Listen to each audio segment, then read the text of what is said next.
Misteri Kades di Blora hilang misterius pamit berobat 2 bulan lalu.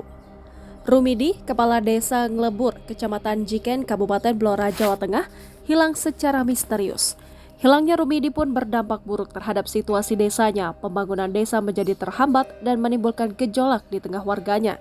Sekretaris Desa Nglebur, Mujianto, mengatakan pihaknya tak bisa berkomunikasi dengan Rumidi sejak 19 Juni 2023.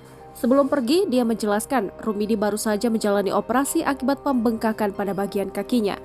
Mujianto menambahkan saat pergi, Rumidi hanya diantar oleh sopir menggunakan mobil milik LMDH atau Lembaga Masyarakat Desa Hutan. Kemudian, Pak Lurah meminta sopir tersebut untuk pulang terlebih dahulu karena mobil LMDH sudah ditunggu warga karena mobil sosial.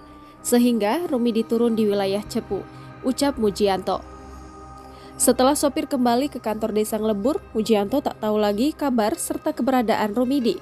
Mujianto menduga Rumidi pergi dan belum kembali ke rumahnya hingga saat ini karena situasi keluarganya sedang tidak baik. Selain Rumidi, anaknya pun kini tengah menderita sakit tumor, sedangkan mertuanya mengalami stroke. Kapolsek Jiken Ibtu Zainul Arifin menyampaikan pihaknya telah mengetahui informasi soal hilangnya Rumidi selama 2 bulan terakhir.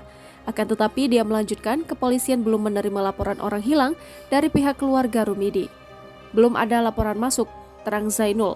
Zainul memastikan pihaknya akan langsung mencari keberadaan Rumidi setelah menerima laporan orang hilang. Kalau ada laporan ya kami terima, kemudian kami tindak lanjuti. Infonya memang 2 bulan pergi dari rumah, paparnya.